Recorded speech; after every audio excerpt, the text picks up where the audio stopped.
আসসালামু আলাইকুম এসএসসি 2026 সালের শিক্ষার্থীরা। তো আমাদের 30 দিনের যে চ্যালেঞ্জ নিয়েছিলাম, বেশ কয়েকদিন পড়া দেওয়া হয়নি কারণ একটু বিজি ছিলাম তোমাদের অ্যানালাইসিসের কাজে। তো এই জন্য আমরা আজকে থেকে আবার পড়া দেওয়া শুরু করছি কারণ আমরা একটু ফ্রি এখন, ঠিক আছে? আমার সেমিস্টার পরীক্ষা চলতেছিল, ফাইনাল পরীক্ষা ওইটা শেষ হয়ে গেছে, তো এখন একটু ফ্রি, এখন থেকে আবার দেওয়া শুরু করলাম। ইনশাল্লাহ এখন রেগুলার আমরা দিব পড়া। তো ডে 18তে আমরা কি পড়তেছি সেটা দেখাচ্ছি। আর আমাদের হাতে কিন্তু সময় খুবই কম, এটা কিন্তু মাথায় রাখবা। তো আমাদের হাতে কিন্তু আর 58 দিন সময় আছে। তোমরা কিন্তু সবাই কাউন্ট ডাউনটা সেট করে নিও এইভাবে, ঠিক আছে? আর যারা যারা সেট করতে পারতেছো না তারা আমাকে কমেন্টে জানিও, ইনশাল্লাহ আমি শিখাই দিব। তো এখন বিষয় যে আমাদের হাতে কিন্তু মাত্র 58 দিন বাকি আছে। তো ফার্স্টলিভাবে পড়া শেষ করতে হবে। এখানে দেখো যে পদার্থবিজ্ঞান আমরা গতিবিদ্যা অধ্যায় দিয়েছি ক খ, সুন্দর করে ক খ লাস্টে মানে লাস্ট 10 ইয়ার্সেরটা পড়ে নিবা। কিন্তু দেখবা যে 2019 সালের পরে আর এটা শর্ট সিলেবাসে ছিল না, এই জন্য তোমার এটা একটু কম পরিমাণে আছে, তো এটা ইজিভাবে পড়ে নিতে পারবা, কোনো সমস্যা নেই। আর রসায়নের ক্ষেত্রে দেখো যে ল্যাবরেটরি নিরাপদ ব্যবহারের গ ঘ দিয়ে দিয়েছি, ক খ দেওয়া ছিল আর তুমি এখন আমি তোমাকে গ ঘ দিয়ে দিয়েছি, ওকে? এটা সুন্দর করে দেখে নিবা। আর তারপরে তুমি এখানে দেখবা যে রসায়নের জৈব রসায়ন দেওয়া ছিল, ক খার কত কত অংশ দেওয়া ছিল জানো? 1/3, মানে সরি, প্রথম দিয়েছিলাম 1/3, তারপরে দিয়েছিলাম 2/3, আর এখন আমরা 3/3, মানে অল। মানে এই টোটালটাই তুমি আগের দুইটা পড়া রিভিশন দিবা আর আজকেরটাই পড়বা, বুঝছো? আজকেরটা পড়বা মানে তুমি টোটাল অল ক খ রিভিশন দিচ্ছ তোমার জৈব যৌগের, বুঝতে পারছো? এই কাজটা করবা। আর উচ্চতর গণিতের ক্ষেত্রে সংযুক্ত কোণের ত্রিকোণমিতিক অনুপাত, সেটা থেকে তুমি অনশট করবা যদি যাদের ক্লাস করা নাই, যারা ম্যাথে দুর্বল, যাদের ক্লাস করা নাই, তারা ওয়ান শট, যে কোনো একটা ওয়ান শট করবা। এবং ওই ওয়ান শটের যে ক্লাস নোটটা হবে ওইটারে মিনিমাম তোমার 7বার করে সলভ করতেই হবে, করতেই হবে, করতে হবে, যদি রেজাল্ট করতে চাও।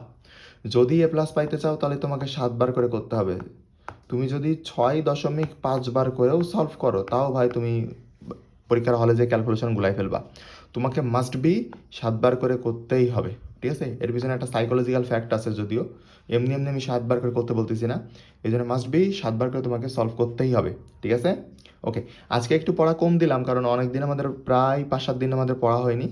তো এই জন্য আমরা একটু কম পড়া দিলাম যাতে তোমাদের পড়াটা কভার করে নিতে মানে ভালো হয়। আবার দেখবে কালকে থেকে আমরা পড়া বেশি দিচ্ছি। আর অবশ্যই কমেন্টে জানাবা তো যে আমি বাংলা আর ইংলিশ আর আইসিটি পড়া দেওয়া শুরু করবো কিনা। কারণ আমাদের ওয়েবসাইটে তোমরা যদি আমার ওয়েবসাইটে যাও, এই যে আমাদের স্টাডি ট্র্যাকার ওয়েবসাইট, ওকে? এখন জাস্ট দাঁড়াও, এই যে স্টাডি ট্র্যাকার ওয়েবসাইট, এখন এই স্টাডি ট্র্যাকার ওয়েবসাইটে তুমি দেখবা যে আমরা এখান থেকে কিন্তু বাংলা ইংলিশ আইসিটিও যোগ করে দিয়েছি। কিভাবে দেখবা জানো? আমি তোমাকে দেখাই দিচ্ছি যে কিভাবে দেখবা। তুমি এখানে একটু খেয়াল করো যে এখানে যে 3 ডট আইকন আছে, ঠিক আছে? তুমি এই যে তোমার ওয়েবসাইটে যে 3 ডট আইকন আছে, এখানে গিয়ে তুমি ইবিআই মোড অন করে দিবা। ইবিআই মোড অন করলে ওয়েবসাইটে দেখবা যে তোমার বাকি সাবজেক্টগুলো চলে আসছে, ওকে? তো বাকি সাবজেক্টগুলো যদি চলে আসে তাহলে এখন কি করবা? তুমি সাপোজ ইংলিশে ক্লিক করলে এই যে ইংলিশের টোটাল সিলেবাস পেয়ে যাবে। সাপোজ তুমি যেটাই পড়তে যাচ্ছ জাস্ট ক্লিক করে দিলে ওইটা শেষ হয়ে যাবে, আর পার্সেন্টেজ উপরে কাউন্ট হয়ে যাবে। একইভাবে এ বিষয় আছে। তারপরে তুমি যদি ইংলিশ সেকেন্ড পেপারের দিকে যাও, খুব সুন্দর করে সব কিছু সাজানো আছে, ওকে? আর তারপরে নিচে লিডার বোর্ড তো দেওয়াই আছে। তারপরে বাংলার মধ্যে আসলে বাংলাটাও খুব সুন্দরভাবে দেখো, গদ্যগুলো খুব সুন্দরভাবে সাজানো আছে। গদ্যে কী কী পড়তে হবে দেখো। তুমি সাপোজ অপরিচিতার উপরে ক্লিক করলা, কী কী পড়তে হবে? ক পড়তে হবে, খ পড়তে হবে, মূল বই পড়তে হবে, সিকোয়েন্স মেনটেন করে তোমাকে এই সিকোয়েন্স মেনটেন করে পড়তে হবে, যেটা পড়া শেষ হবে সেটা ক্লিক করে দেবা, ওকে? গেল। তারপরে কবিতাও খুব সুন্দর করে সাজানো আছে। কবিতা কী কী পড়তে হবে দেওয়া আছে। তারপরে নাটক উপন্যাসও দেওয়া আছে কী কী পড়তে হবে, ঠিক আছে? এগুলো খুব সুন্দর করে পড়া দেওয়া আছে। তা তোমরা আমাকে কমেন্টে জানিও যে তোমাদের এই পড়াটা এর সাথে ইনক্লুড করে দিব কিনা, ওকে? আইসিটিরও সেম খুব সুন্দর করে দেওয়া আছে। আইসিটির এগুলো পড়া দিব কিনা তোমরা একটু কমেন্টে জানিও। আর এখানে জিপিএ ক্যালকুলেটর আপাতত নিজে নিজেই জিপিএ ক্যালকুলেট করা যাবে। তো সবাই জিপিএ ক্যালকুলেট করে নিও। এই যে এখানে তোমার লিডার বোর্ড দিবে, ঠিক আছে? এখানে সুন্দর করে লিডার বোর্ড দিবে, সে অনুযায়ী তুমি করে নিও। তো আজকে এই পর্যন্তই। আর কার কী সমস্যা পড়াশোনা রিলেটেড আমাকে অবশ্যই কমেন্টে জানিও, কেমন?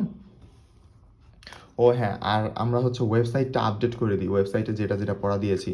তো আমরা গতিবিদ্যার ক খ দিলাম, ওকে? আর আমরা এই বিষয়ে কী দিয়েছি, রসায়নের গ ঘ, তাই না? রসায়নের আমরা যদি প্রবেশ করি, রসায়নে ল্যাবরেটরি নিরাপদ ব্যবহারের হচ্ছে গ ঘ দিয়ে দিলাম। তাহলে আমাদের ওই অধ্যায় ক্লোজ, মানে রসায়ন ফার্স্ট পেপার ক্লোজ হয়ে গেছে। আর সেকেন্ড পেপার শুধু জৈব যৌগের গ ঘ বাকি আছে। সবার আগে আমাদের রসায়ন সিলেবাস শেষ হয়ে গেল। ওকে, তারপরে হচ্ছে আমরা সংযুক্ত কোণ ত্রিকোণমিতিক অনুপাত ক্লাস নোট দিয়েছি। আমরা হচ্ছে উচ্চতর গণিতে চলে যাব, গিয়ে হচ্ছে ফার্স্ট পেপারের সংযুক্ত কোণের ত্রিকোণমিতি, এই যে এটা হচ্ছে ক্লাস নোট। এখানে ক্লাস নোটটা টিক দিয়ে দিলাম। আর 7বার করে সিকিউ প্র্যাকটিস, নট হচ্ছে ক্লাস নোট প্র্যাকটিস। ওকে, এখানে দেখো একটা জিনিস, যে এখানে বলা আছে যে ক্লাস নোট আর তোমার বলা আছে 7বার করে সিকিউ। 7বার করে সিকিউ আমরা সামনের দিন করবো, এই জন্য সামনের দিন টিক দেবো, এটাই। বুঝতে পারছো? তো এইভাবে তুমি যদি পড়াশোনা করো তা তোমার খুব ফাস্টভাবে শেষ হবে। আরেকটা জিনিস এখানে দেখো, যে এখানে তুমি খেয়াল করো যে 91 জন আছে। আমি তোমাকে একটু দেখাই, যে এখানে দেখো ওয়েবসাইটে কিন্তু আমাদের 91 জন আছে। ওকে, তো আর আমরা কিন্তু 9 জন স্টুডেন্টকে ওয়েবসাইটে অ্যাড করতে পারবো। তো যারা যারা অ্যাড হইতে চাও, ঠিক আছে, যারা যারা অ্যাড হইতে চাও, অ্যাক্সেস চাও, জাস্ট কমেন্টে তোমার হচ্ছে জানাও আমাকে যে ভাই অ্যাক্সেস লাগবে। আমরা কিন্তু আর মাত্র 9 জনকে নিতে পারবো, এরপরে কিন্তু আর কাউকে নিতে পারবো না। এই জিনিসটা যেন মাথায় থাকে তোমাদের। ওকে, তো আজকে ভিডিও এই পর্যন্তই। আসসালামু আলাইকুম, ভালো থাকবেন সবাই।